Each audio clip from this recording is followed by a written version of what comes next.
शंकर जी, जिस तरह किसानों का आंदोलन चल रहा है और दिल्ली के बॉर्डर पे अब भी किसान डटे हुए हैं, और जैसे अमित शाह जी से भी कल मीटिंग हुई, मगर जो आज दिन में भी मीटिंग होनी थी विज्ञान भवन में, वो कैंसिल कर दी गई। तो आप क्या कहना चाहेंगे, किसान कितने सही है या जो बिल आया वो कितना सही है? देखिए, सबसे पहले तो मैं बताना चाहूँगा कि देश के नागरिक और देश की जनता सरकार किस लिए चुनती है, उसमें चाहे वो किसान हो, व्यापारी हो, किसी भी वर्ग से हो या किसी भी व्यापार के वर्ग से वो क्यों ना आते हो, देश की सरकार को हमेशा जो भी कायदे कानून या बिल या प्रस्ताव बनाने चाहिए वो देश की जनता के हित में बनाने चाहिए।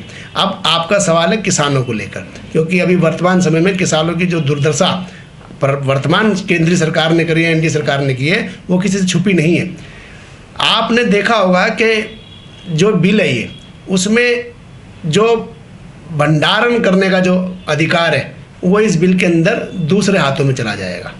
जो सरकारी मंडियां हैं अनाज की, वो उनका जो है निजीकरण हो जाएगा, वो दूसरी मंडियां बनेंगी, कोल्ड स्टोरेज के रूप में बनेंगी, वो निजीकरण हो जाएगा। खेती बाड़ी का निजीकरण का रास्ता खुल जाएगा। तो किसान कहाँ जाएगा? जो आज हम 2000 रुपये में 100 किलो अनाज खरीद लेते हैं, तो जब ये किसान बिल जो पास हो जाएगा तो उस वक्त वो अनाज हम उनकी मनमर्जी से खरीदना पड़ेगा जो उस कंपनी का मालिक होगा। तो हमें 5000 रुपये का वो अगर हमें खरीदना पड़ेगा तो हमें खरीदना पड़ेगा। तो ये सारा सीधा सीधा किसान के साथ नहीं, ये देश की जनता की जेब पे भी डाका है। इसके विरोध में अगर किसान, भारत का पूरा किसान अगर आज रोड पर आया है और आज वो 14वें दिन पे भी जो है कोई नतीजा उनके लिए नहीं निकला है, तो ये बड़े शर्म की बात है, क्योंकि भारत का संविधान ऐसा नहीं बोलता है। भारत का संविधान हर नागरिक की, हर वर्ग की, हर व्यापार की या किसी भी अर्थव्यवस्था को लेके उसके हक अधिकार की बात करता है, किसी बिल को थोपने की बात नहीं करता। और रही माननीय मुख्यमंत्री श्री अरविंद केजरीवाल जी की, वो सीएम के नाते नहीं, इस देश का बेटा होने के नाते उनके साथ खड़े। आम आदमी पार्टी की हर सदस्य किसानों के साथ उनका सहयोगी बन के, उनका सेवादार बन के उनका साथ खड़ा और इस बिल का विरोध कर रहा है। जो जायज़ मांगे किसानों की, उन्हें सरकार को मान लेनी चाहिए। जब देश के अंदर इतनी बुरी दशा हो गई है, किसान जब त्रस्त और व्यस्त हुआ जब ही तो रोड पर आया है, इससे पहले नहीं आया ना। बहुत सारी बातों को किसान भी जो है सहम धैर्य रख के उसे स्वीकार कर रहा था, लेकिन अब ये बातें सब बढ़ गई हैं। इसलिए जिस तरह आपने दिल्ली के मुख्यमंत्री जी का नाम लिया, ऐसे ही जो आज केंद्र सरकार के मंत्री है वो सीधा सीधा आरोप लगा रहे कि जब इस बिल को पास किया गया तो सभी के पास भेजा गया, और उसमें जिस भी प्रदेश के मुख्यमंत्री ने जो समाधान दिया वो उनके पास ऑलरेडी है, उसके बावजूद भी फिर ये इतना हंगामा क्यों? अगर ऐसा कुछ है तो फिर सार्वजनिक करें ना। हाँ, उन्होंने कुछ लेटर दिखाए, ऐसे कैसे मान लें? वो तो कल माननीय मुख्यमंत्री जी की एक क्लिप दिखा रहे थे कि वो एक शादी समारोह में थे, तो ये क्या कहीं जा नहीं सकते क्या?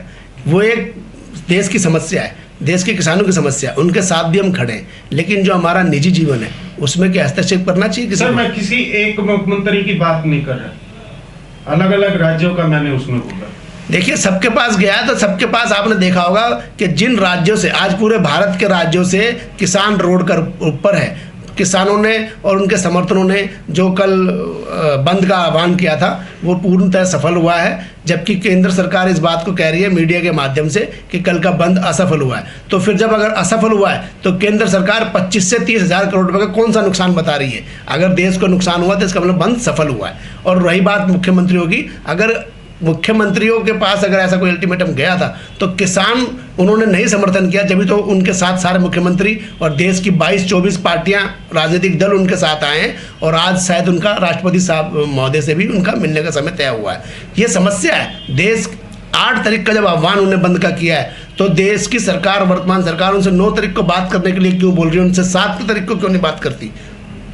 सर, 9 तारीख का भी कैंसिल कर दिया है। वो कैंसिल करेंगे, वो करेंगे क्योंकि वो मान नहीं रहे। ऐसे बिल नहीं होते हैं। देश की जनता को, देश के नागरिकों के हक और अधिकार की बात करनी चाहिए, अड़ के कोई काम नहीं होता। मैंने अभी एक क्लिप देख रहा था, सुषमा स्वराज जी की वीडियो में देख रहा था जब वो विपक्ष के अंदर थी। मैं बता रहा हूँ कि जब ये ऐसा हुआ है। सर, जिस तरह जो केंद्र में बैठी सरकार वो कह रही कि जो ये बिल है ये पुराना बिल है, उसी को पास किया गया, और सभी है, क्योंकि देखिए जो इस देश का बेटा है। मगर किसान कह रहा है कि हमें ये बिल चाहिए ही नहीं। भाई देखिए, किसान को बिल किस लिए बनाया, कानून किस लिए बनाया? अब आप नोटबंदी से लेकर और ये किसान बिल तक जितने बिल आए हैं सारे देश की जनता खिलाफ आए हैं। फिर क्यों, और क्यों जबरदस्ती थोपना चाहती है केंद्र सरकार?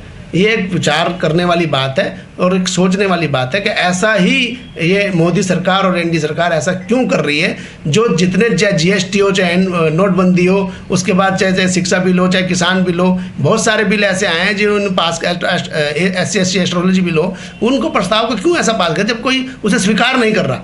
आप अगर किसी बिल को पास करें तो वो पहले देखा तो जाए कि उसको जनता स्वीकार करती है नहीं करती है। यानी कि आपका सीधा सीधा कहना है कि जबरदस्ती जो भी बिल आ रही है आजकल, बिल्कुल तानाशाही वाली सरकार है, लोकतंत्र खतरे में, इसमें कोई दो राय नहीं है। और ये भारत एक लोकतंत्र देश है और लोकतंत्र जो है उसको बचाने के लिए इसलिए सभी दल सामने आए हैं और आज राष्ट्रपति मोदी से उनकी मुलाकात भी है।